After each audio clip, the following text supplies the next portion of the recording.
اهلا بيكم، معاكم احمد صقر فوتوغرافر واديتور. تركات في لايت روم هتوفر عليك وقت ومجهود كبير جدا. التركايه الاولى ان احنا نحول الملفات بتاعتنا الرا لفورمات الدي ان جي، وكنا قلنا قبل كده او اتكلمنا في الفيديو اللي فات على انه لما بتعدل في الصوره الملف الرا بيحط جنبه ملف اكس ام بي، وكنا اتكلمنا على الحل. طب ايه الحل؟ انا مش محتاج الاكس ام بي فايل ده، خلينا اولا نحذفه. لما حذفنا ملف الاكس ام بي كل التعديلات اللي تمت على الصوره اصبحت غير موجوده. لو فتحنا دلوقتي في كاميرا را هتبص تلاقي الصوره الاصليه بدون اي تعديل. عشان احول الصور لفورمات الدي ان جي بدل مثلا فورمات السي ار 2 في اكتر من طريقه، لكن احنا النهارده هنتكلم على طريقه واحده اللي هي وانت بتعمل امبورتنج في لايت روم. واخد بالك من الاختيارات اللي موجوده فوق دي؟ انت عندك اد، موف، كوبي، وكوبي اس دي ان جي. خلينا في كوبي اس دي ان جي. اللي بيعملوا الاختيار ده ان انت بتنسخ الملفات اللي موجوده عندك بكل الفورمات اللي موجوده سي ار 2 او دوت ان اي اف او ايا كان نوع الكاميرا انت بتصور بيه جوه الكتالوج بتاع اللايت روم نفسه، وبتحولها في نفس التوقيت از دي ان جي. بس عمليه التحويل دي بتاخد شويه وقت. زي ما انت شايف احنا خلصنا الامبورتنج ودلوقتي الصور اصبحت بفورمات الدي ان جي. واخد بالك من ان هو لو وقفنا على الصوره كده شويه هتلاقي انه apg_0323.dng. اذا الملف بتاعي اصبح بفورمات الدي ان جي.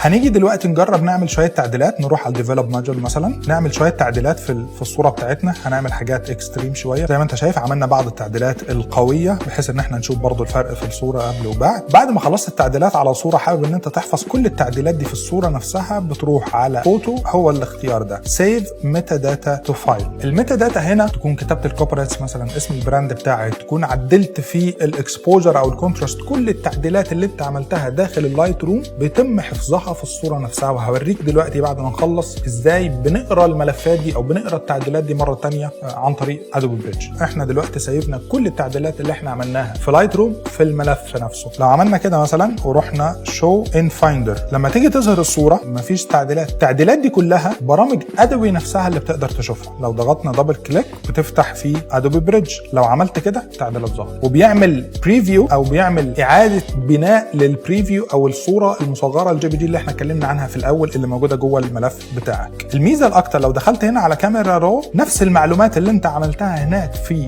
لايت روم موجوده هنا، نفس التعديلات اللي موجوده هناك موجوده هنا. انا لو حابب انسخ الملفات دي لمكان تاني، انا بكل بساطه هاخد الصور فقط لا غير. مش هاخد الصور، مش هاخد معاها ملف الاكس ام بي، والملف ده ضاع، الملف لا قدر الله الفيروس حصل اي مشكله من اي نوع، كل التعديلات اللي انت عملتها بتعملها مره واحده بس وبيتم حفظها في الصوره. التركات الثانيه واللي لا غنى عنها في الورك فلو بتاعي او طريقه العمل بتاعي، مثلا لو انا صورت فرح في مثلا 300 صوره او 400 صوره، محتاج ان انا اطبق عليهم حاجه بنسميها كروب ريشيو. يعني ايه؟ يعني انا محتاج مثلا الصوره تكون 4:5. كلنا بنستخدم انستجرام بيستخدم يا اما 1:1 او 4:5. فانت محتاج تعمل الكروب فاكتور ده، بس مش عاوز تعملها يدوي. مش عاوز افتح 300 صوره اقعد كل شويه اخد كروب واعدل واظبط. محتاج تعملها بشكل اوتوماتيك.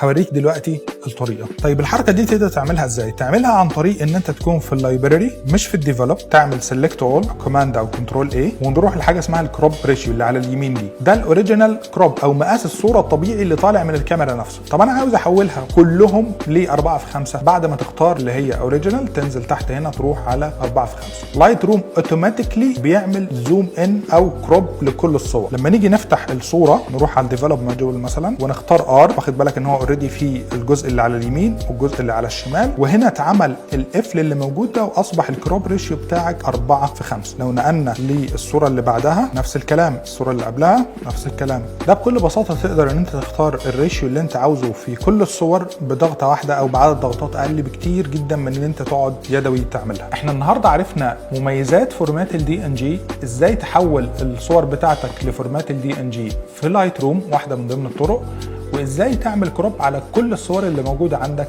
بضغطه واحده. كان معاكم احمد صقر واشوفكم في الفيديو اللي جاي.